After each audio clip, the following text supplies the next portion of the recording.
Ah yes, democracy. The doctrine declaring that two people devouring the third is good. Where votes vitiate virtues, popularity pulverizes principles, and compromise crumbles under the crushing weight of collective chaos. Welcome to the whirlwind of willpower, where wisdom wilts, strategy surrenders, and compromise is king. Unless, of course, the king is decapitated by a democratic decree.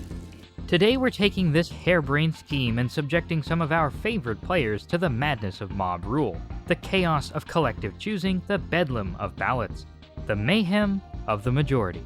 Normally, Karl Franz is the emperor, but in this scenario, Karl is kaput and all 7 of our savvy sovereigns step into the shoes of the surviving elector counts.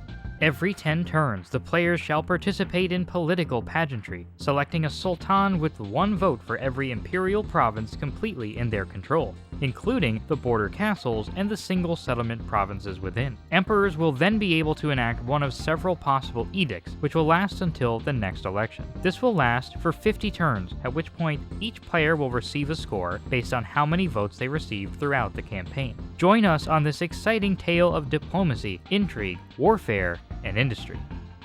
Our story begins with a great disruption to the status quo. The Red Baron steps into the shoes of Hans Frankenwerder and immediately declares Karl Franz's rule illegitimate, ousting the old administration with clandestine contributions from Wissenland in a short, sanguinary coup, and founding New Reichland, bringing the entire empire to the knife's edge of an all-out civil war.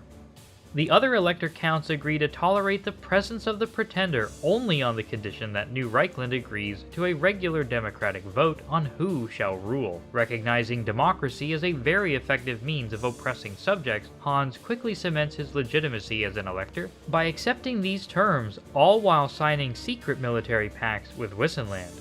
Treaties which strangely come with the stipulation that the dwarven factions of the Grey Mountains be left undisturbed. Aldebrand Ludenhof, Hierarch of Hochland, is spiritually possessed by Disgruntled, who immediately finds themselves sandwiched between the furious Facundites and treacherous Talabecland, both declaring war in response to the power vacuum created by the exile of Karl Franz. Being surrounded on all sides by enemies does little to distract Aldebrand from the prospect of seizing the throne for themselves, however, and they begin drawing up intricate diplomatic schemes as if they weren't a single turn away from annihilation. Imbued with Disgruntled's ambitious confidence, Hochland will stop at nothing short of total hegemony. Sirio seizes the senses of Boris Todbringer, or perhaps shatters them completely, as his devotion to destroying Kazrak's one eye is rivaled only by his conservative resentment for the pretenders who ousted Karl Franz. Knowing that reliable allies will free his reserve forces for hunting the prized Beast Lord makes Boris particularly amenable to diplomacy, but Aldebrand Ludenhof presents an especially tempting offer: to use the power of the imperial coronation to sponsor and bolster the hunt for Kazrak, in return for political and military assistance. Say less, speaks Todbringer, as his forces readily rout Festus's vanguard occupying Krudenwald, signaling his agreement. Incensed by the idea of giving Kazrak a second enucleation, Middenland also begins sending ravens with messages encouraging the other counts to support Hochland in the upcoming election. But Ludenhof is not the only count with imperial ambitions. And while we're on the topic of intense multiplayer strategy experiences, Clash of Beasts is a tower defense game with RPG elements, fun and accessible for casual players and strategy aficionados alike.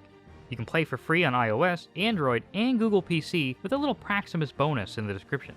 Take up to 4 of your prized beasts on a rampage across enemy settlements and challenges, adjusting your team composition to undermine every advantage and exploit every vulnerability like a true strategy god.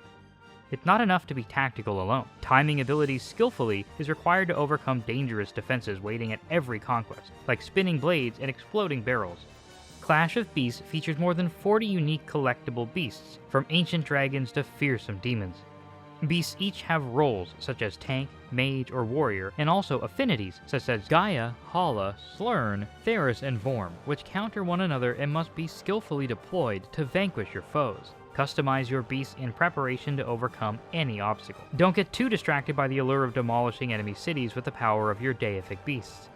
Equally important is keeping your base of operations from being annihilated by the competition, as you cultivate a personalized headquarters, choosing between offensive, defensive, and economic investments. Download Clash of Beasts today using the link in the description or by scanning the QR code below. Check out the starter pack that's only available to new players, plus the seasonal pass is your key to leveling up faster and mastering your early game.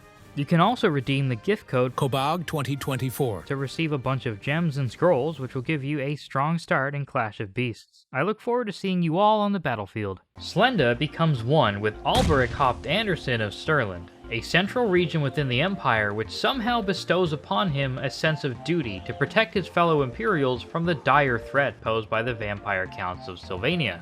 Seeking to foster unity and peace amongst the Elector Counts, Slenda ambitiously offers to invade Talabecland from the south in an effort to rescue Hochland from their treachery, optimistic about managing an early two-front war for the greater good.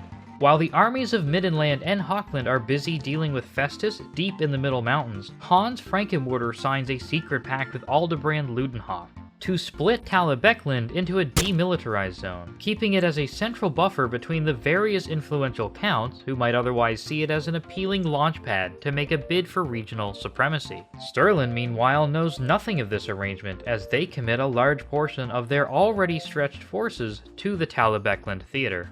Coupled Sphere synchronizes with the consciousness of Emil von Corden and immediately hatches a brilliant plan to materialize von Corden's dreams of economic domination. The mercantile forces of Marienburg march through the Gizero Gap and begin subjugating and expropriating the lands of the Bretonnians, ferrying huge quantities of plundered gold and resources back to their trade hub capital.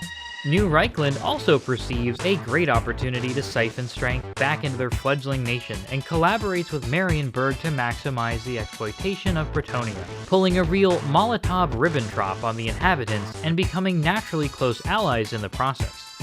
Wanting to avoid any distractions from their colonial ventures, Marienburg signs a secret non-aggression pact with Middenland and grants their blessing to Nordland's ambitions to conquer Albion in return for them both accepting trade agreements.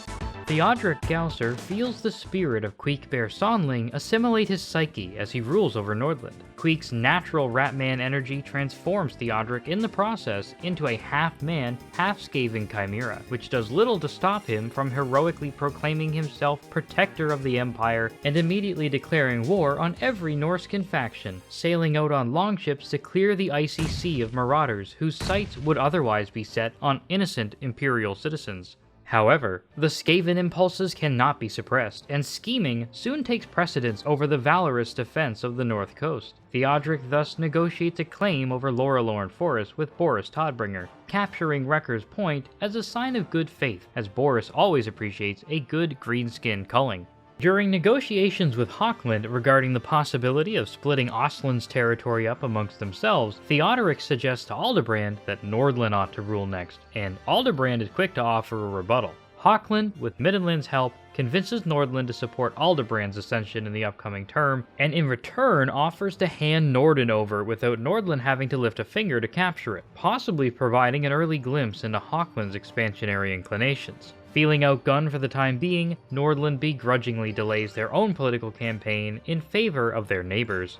Seeking to further their goals of fostering unity amongst the counts, as well as a little bit of support for future political endeavors, Nordland sends funds to assist Stirland in their war against the undead, along with a subtle suggestion that they also vote for Hochland, seeing the possibility of a majority-supported leader as a great stabilizing force in the Empire. While Stirland's efforts to cleanse Sylvania are earning them a positive reputation, they secretly plot to invade Averland and Solland in a secret pact with Wissenland, splitting the gains between them evenly. During these negotiations, Stirland makes it clear that they expect to come away from their Hochland rescue operation with control of Talabecland itself, a campaign which Wissenland continues to support financially in return for their future votes. Middenland takes the Black Pits from the remaining Greenskins at the same time that Boris himself rescues Hochland's forces from aggressive Fecundite counterattacks. With both Festus and Talabecland now in full retreat, and his allies in Middenland growing increasingly powerful, Aldebrand Ludenhof chooses to honor their plans with Hans Frankenwerder, and informs Stirland that Talabecland will be partitioned between each of them into a demilitarized zone. At the same time, New Reichland forces seize Kemperbad from Talabecland, effectively effectively dashing any hope Stirland had of possessing the province in its entirety. While Albrecht helped Anderson's army besieges Talabheim, still on behalf of Hochland, he consults Wissenland's Greben von Manlingbeard on the prospects of betraying Hochland and seizing Talabecklin by force. But Wissenland shrewdly points out that a war against both Hochland and New Reichland would be very unlikely to bear fruit.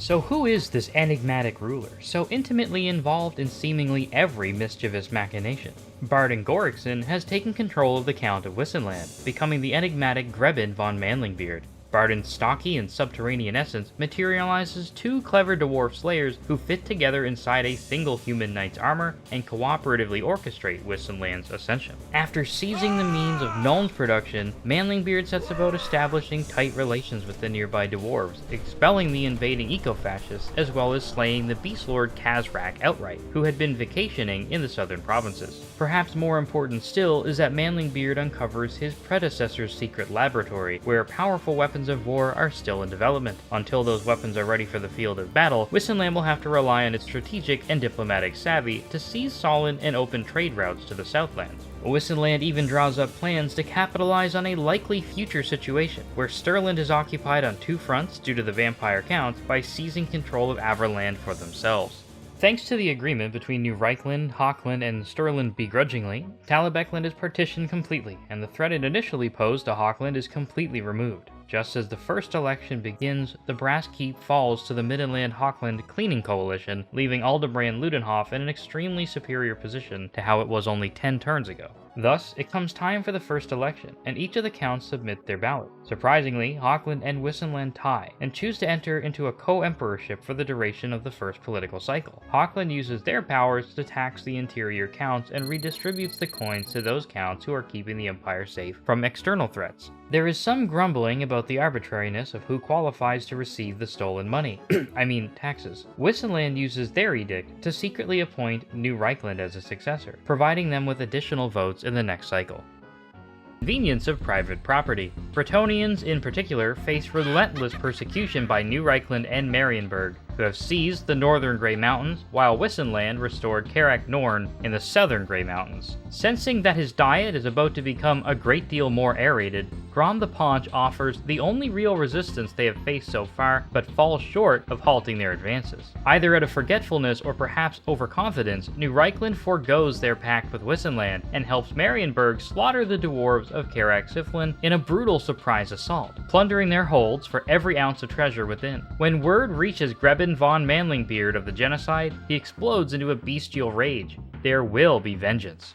Nordland hands Wrecker's Point over to Middenland in a display of good faith, providing the unstable Boris Todbringer with an additional vote in the next political cycle, and fostering Middenland's growing confidence. Perhaps seeking to foster the kind of chaos that is conducive to career advancement, Aldebrand Ludenhof passes along fabricated evidence to the emboldened Todbringer, which indicates that Kazrak has been spotted in the vicinity of Arnau, which is under Marienburg's governance. Meanwhile, Stirland's victorious Talabheim task force relocates east to Kappelberg to set the stage for an impending two-pronged attack on Ostermark, but Stirland chooses instead to liberate Ostermark from the Wargrove of Woe in order to bolster their own imperial authority. While Hans Frankenwerder's agents secure support for his electoral bid in the upcoming cycle, they simultaneously engage in clandestine sabotage by stoking concerns in Hochland regarding the occupation of Kappelberg. This is a violation of the demilitarized zone policy, they lament. Hochland expresses some legitimate concern over the perceived encroachment, while carefully pondering the possible opportunities that may arise from such border tensions. Stirland remains completely unaware of such talks and is instead focused on their impending seizure of Averland with Wissenland's support. The plan is to coordinate a simultaneous strike on both Solland and Averland, allowing the two conspirators to quickly seize control of the two provinces. Wissenland captures Solland with little trouble, as New Reichland arrives in Averland and shocks Stirland when their help manifests in the occupation of Grenstadt, denying Stirland a complete province. Stirland's fierce objections lead to New Reichland conceding the town, but only after they sack it for everything of value it has, leaving only smoldering foundations. Unbeknownst to Stirland, the economic burden of rebuilding the town was New Reichland's scheme all along, as this southern army has their eyes set on something glimmering not far to the east. Hochland's open-door policy regarding other people's doors doesn't take long to kick in, as Ostland declares war upon hearing of Hochland's promise to hand Norden to Nordland. Aldebrand Ludenhof reacts joyously to the news and quickly occupies the province and its gold mines. With Hochland's position now undeniably prominent amongst the various counts, it seems that the time has come to risk war with other players. Sturland's capture of Kappelberg has given ample casus belli in Hochland's eyes, and Sturland's attention is clearly elsewhere at the moment as the political dispute over Grenstadt spills into the public view. Capitalizing on the tension with New Reichland, Aldebrand signs an accord with Hans to simultaneously invade Sturland and partition its provinces between themselves, exiling Albrecht Haupt Anderson to the Moot until the end of his days. Sturland responds to Hochland's accusations that Kappelberg was an inappropriate expansion by transferring control of the settlement to Hochland, but by then it is too late and the die is cast. With New Reichland falsely promising imminent support, Hochland armies begin marching across Talabecland on their way to Wertbad, the head of Albrecht's administration. Leading Hochland's army is a man named Grizzly Sturlandgon, appointed honorary standard-bearer purely because of his name to offend Sturland's sensibilities. Sure enough, an assassination attempt is launched against the living monument of disrespect. Hot on Grizzly's trail, Sturland's forces chase Sturlandgon to a remote grotto and close in on their mark. Just as they approach the final tree line where they expect to find him cowering, Joseph Beidenhoff, Hochland's oldest general, leaps from the bushes along with several retinues and bloodies the nose of the would-be assassin, sending them bitterly packing as this assassination mission becomes a costly failure. Despite funds sent from Marienburg bolstering Sturland's defenses, Hochland begins taking ground around Krugenheim and places the enemy capital in jeopardy, forcing Albrecht to recall soldiers from all their various campaigns back to the homeland's defense. Wissenland seeks to undermine Hochland by sending them information about a secret alliance between New Reichland and Marienburg intended to rival them. Hochland finds this information alarming, as they view Marienburg as a major threat given their pronounced economic power, gracefully donated by the Bretons. In response to the alleged plot, Hochland forms a northern alliance consisting of themselves, Middenland, and supposedly Wissenland. Talabecland's label as a demilitarized zone becomes farcical as it transforms into a bloody war zone. As war is erupting in the central provinces, Nordland and Middenland are busy evicting the Wood Elves from Lorelorn Forest, freeing Nordland to continue focusing on protecting the coast from Norscan raids without worry of elven ambushes. Theodoric Gausser petitions each of the other counts seeking election, but realizes that the Empire is quickly descending into a civil war between ambitious schemers who have no interest in his plans for imperial unity. Nordland had seized Norden for itself when Ostland invaded Hochland, denying Hochland the opportunity to keep it, despite their earlier promise to hand it over. Or perhaps worse, indebting Nordland by transferring the settlement like they said that they would. Realizing how closely Marienburg and Reichland are working together, as well as Middenland and Hochland, Theodoric Gausser begins to worry he may have found himself estranged from the political undercurrents, and begins considering contingencies for the worst-case scenarios. In order to fund additional defenses while maintaining the Norscan wars, Nordland risks conflict with Marienburg by allying its enemies in Bretonnia in return for coin.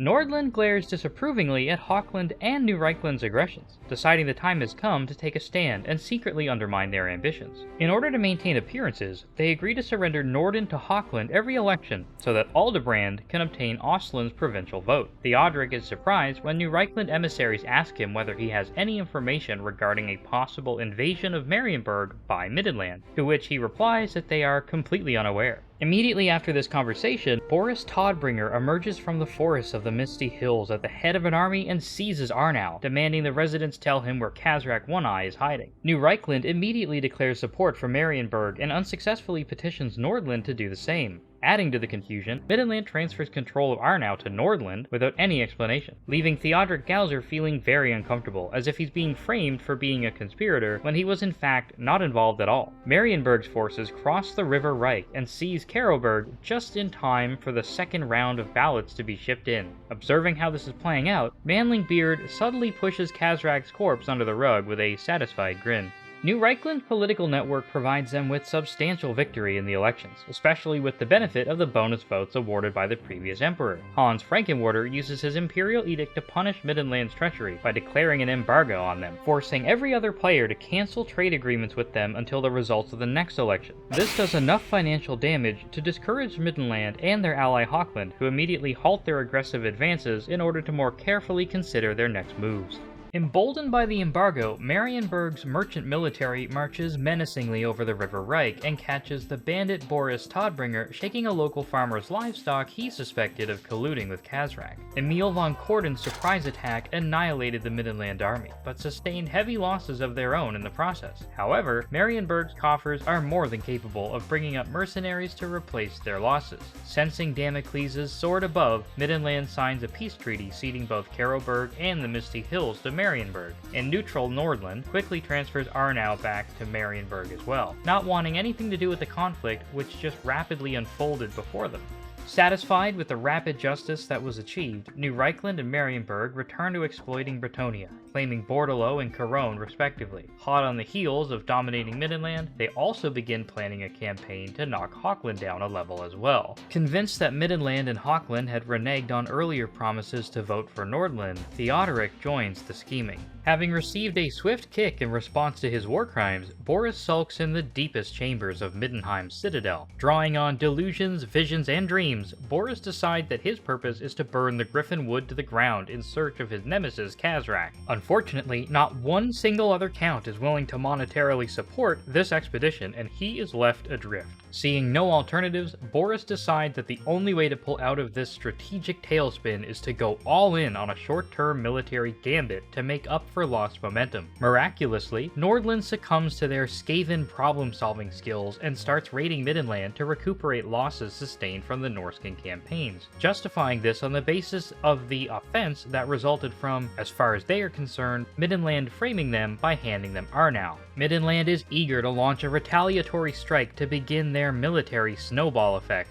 but Hochland calls for aid as Sturland continues to conduct their defensive war with suicidal stubbornness, even going so far as to recklessly raid Hochland's heartlands while their main forces are prosecuting the war in the south. It is just then that Theodoric Gosser's human side comes through and the raiding ends. Begrudgingly, Middenland accepts peace terms but does not intend to forget the offense. Many of Sturland's finest warriors were deep in Sylvania when Hochland began their invasion.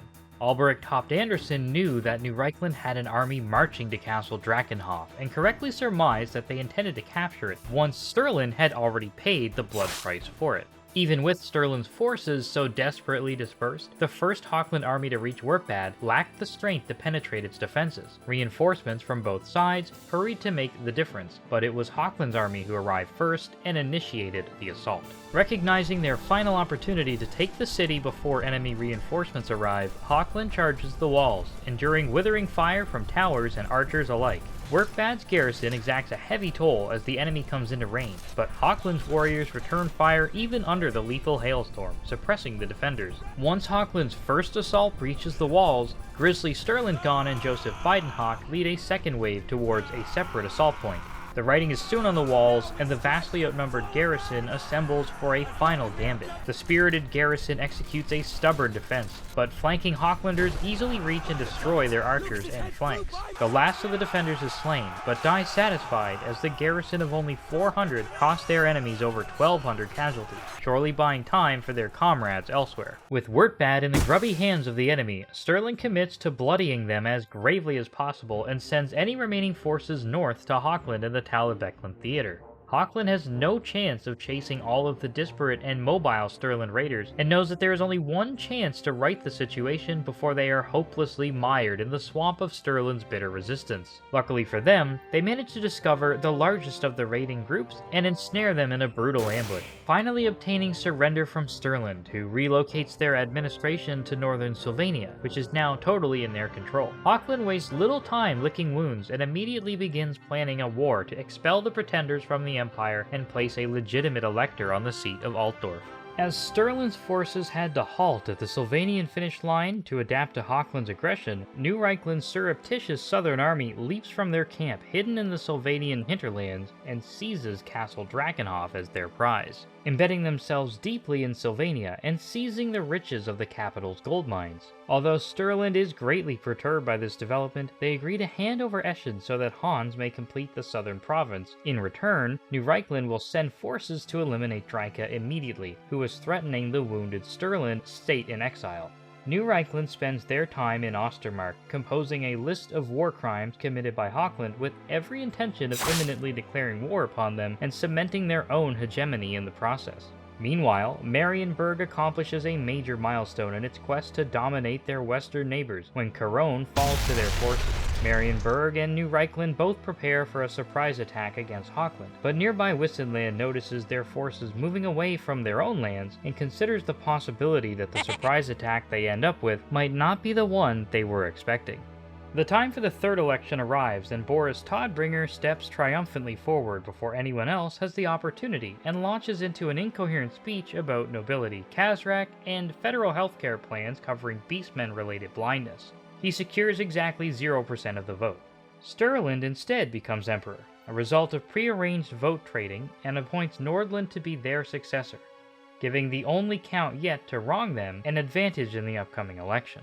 New Reichland opens the penultimate political cycle by declaring war on Hochland, immediately kicking over a domino chain imperceptible to almost everyone. In a move which suns both the Western and Northern Alliance, Wissenland bursts through the paper-thin barrier of alliances and treaties, seizing both Grunberg and Kemperbad from New Reichland. With Hans Frankenwerder's forces halfway to Hochland, there is nobody to resist the troublesome truncated tag team and their secret weapons, steam tanks. To make matters much worse for Hans, Hochland proves more than willing to defend themselves and meets their enemies in the hills not far from Altdorf. Hochland brings an array of newly trained ranged units onto the battlefield against New Reichland, readily overpowering the Pretender's dedicated rangers. Projectiles fill the air, biting and bloodying in all directions, but Hochland's barbs inflict far greater damage. Flanking handgunners discover that their tactical play falls short of surprise when they come face to face with waiting Hochland rifles, quickly sending them into a rout. Despite similar numbers of casualties, Hochland's losses were almost entirely amongst their sacrificial front line, preserving their treasured archers. In the second skirmish, Hochland initiates contact yet chooses to simply sit on the high ground. New Reichland enjoys only a few moments of confidence before Hochland's mortars reveal the reason for their passivity. Having no choice but to attack, New Reichland's armies face an uphill climb into a blizzard of bowfire and Sutzen's guns, which can fire safely into the front ranks due to their no friendly fire ability. As the casualties on both sides become staggering, Hans Frankenwerder himself must flee the field in order to fight another day, his army being slaughtered behind him as the momentum inevitably crashes down the hill. Todbringer celebrates this turn of events, preferring the old ways and resenting the pretenders who ousted Karl Franz. A new purpose for Boris's total war economy is quickly becoming clear to him, deep beyond the periphery of the other players' attention. Meanwhile, Marienburg hears of the sudden development and ruthlessly crushes the remaining resistance in Bretonnia so that their forces can be recalled. The vast coffers of pilfered treasure are cracked open so that Marienburg can field the quantity of soldiers necessary to address the southern threat. The first order of business is to end hostilities with Hochland just as suddenly as they began. In order to facilitate the required superhuman levels of forgiveness, the Western Alliance shares secret details of Wissenland's plans to ambush and annihilate Hochland's own armies should they try to get involved. The forces recalled from Bretonnia have a long march ahead of them, but regional defense forces mobilize quickly and head to the front lines just in time to meet Greben's legion at Altdorf. Wissenland mercilessly rains the fury of mortar wagons down atop the heads of the defenders as his secret weapon emerges and heads straight to the enemy's gates. Scouts have reported that Marienburger reinforcements are not far behind, and Manlingbeard has no intention of letting them get in the way of his vengeful conquest. Dwarf warriors storm the walls, tanking the entirety of the garrison's paltry pelting, but it is already too late. Marienburg's cavalry charge heroically onto the field, wheeling past Wissenland's siege camp as the infantry swarm in behind them and crash into the besiegers' flanks. Somehow, Morgan the Freeman sneaks the siege tank away from the commotion and infiltrates the castle from an undefended gate on the far side of the action. Meissen's militia holds the line at great cost as flanking Marienburg cavalry punish Wissenberg's deadshots. Man against man, humankind experiences a great bloodletting on the fields outside Altdorf as the Civil War earns a bloody reputation, limb by limb. Eldred's guard are repelled from the walls as Wissenland mortars slaughter the reinforcements. Now that the outcome is making itself clear, the Emperor's wrath slips away to fight another day, as the Western Alliance forces breathe a hard-fought sigh of relief. As a result of the rout, it is discovered that von Manlingbeard is in fact two slayers in a suit of armor posing as an Elector Count. In response to this, Karak Norn breaks all ties with Wissenland, as slayers are culturally forbidden from participating in such high administrative positions. Injured and now without their allied forces, Wissenland's legions hunker down within the capital Nuln and await the vengeful retaliation of New Reichland. The reinforcements arriving from Bretonnia soon begin to appear on the front lines, but they are gaunt and sickly. It turns out that southern Bretonnia had been completely overrun with the Skaven, and now their plagues are spreading up into the Empire via the armies headed back with wagons of plunder. Soon, the entire Reichland province becomes miasmatic with rat-borne illnesses. 4 full armies converge simultaneously on the walls of Nuln, Emil von Corden himself leading the first. The human bodies arrayed before the defenses are little more than fertilizer, for the guns of Nuln are many and the gunpowder stores are overflowing. Rockets and mortars wash over the first wave, sending bodies and parts into the air en masse. As the first force is eviscerated, 3 more entire armies enter the battlefield and fight their way to the citadel. Although the defenders have too few soldiers to bar their enemy's entry, they have enough to plug the few vital choke points within the city streets, long enough for the artillery to do its unholy work. Before long, none but the forces of Manlingbeard are left standing. Following the siege, Wissenland wastes no time sallying out and hunting the separated and struggling armies, each decimated from both plague and war. All of the forces on both sides are severely depleted from the preceding battles, but Wissenland intends to finish his foes campaigning right here and now.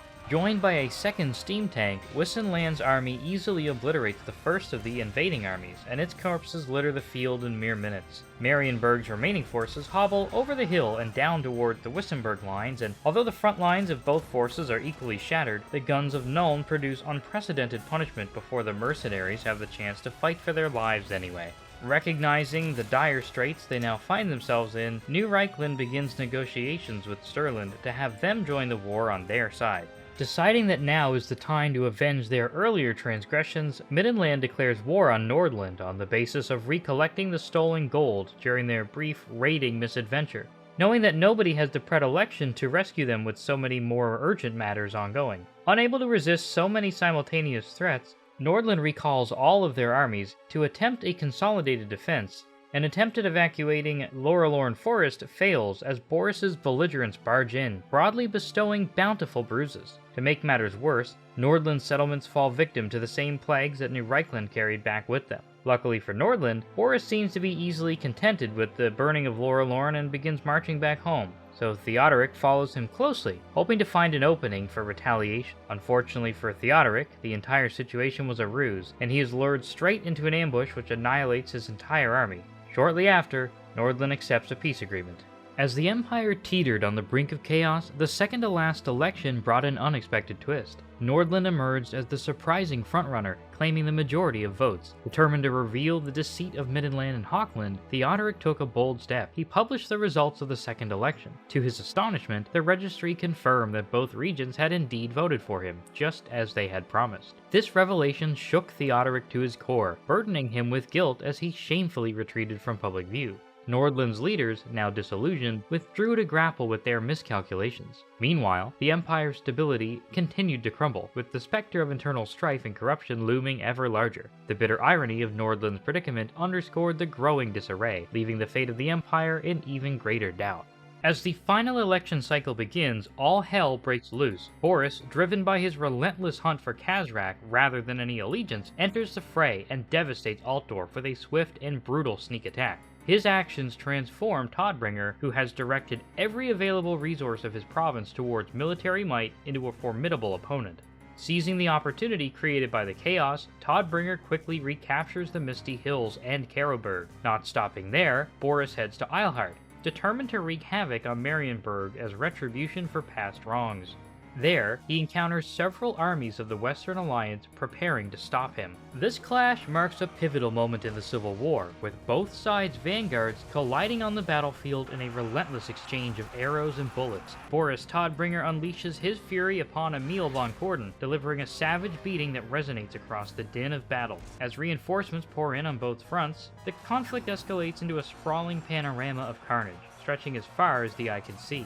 Fueled by an insatiable thirst for blood, Boris, joined by his brothers Frankie, Marcus, and Stephen, repeatedly charged deep into the enemy lines, heedless of danger. Marienburg may have the money, but Boris has the rage and claims victory this day. Then, the new Reichland army arrives. The two enemies assume their formations and march towards one another. Middenland's vast cavalry squadrons soak the enemy in lead, and New Reichland's outnumbered outriders bravely charge out to meet them. At first, it seems as though the skirmishers are repelled, but it quickly becomes apparent that they are merely making way for the approaching vanguard. Boris oversees the small force defending his artillery as the main New Reichland army charges towards them. They must hold out until reinforcements arrive while inflicting as much damage as possible. Hans Frankenwerder's direct assault will inevitably overwhelm them, but is taking long enough that Boris's bombardment inflicts staggering losses. Seeing what must be done, Hans flies over his enemy's front line and attacks the artillery directly, disabling part of it. In the distance, both factions' reinforcements arrive. Hans continues his efforts until the incoming fire becomes too much to bear.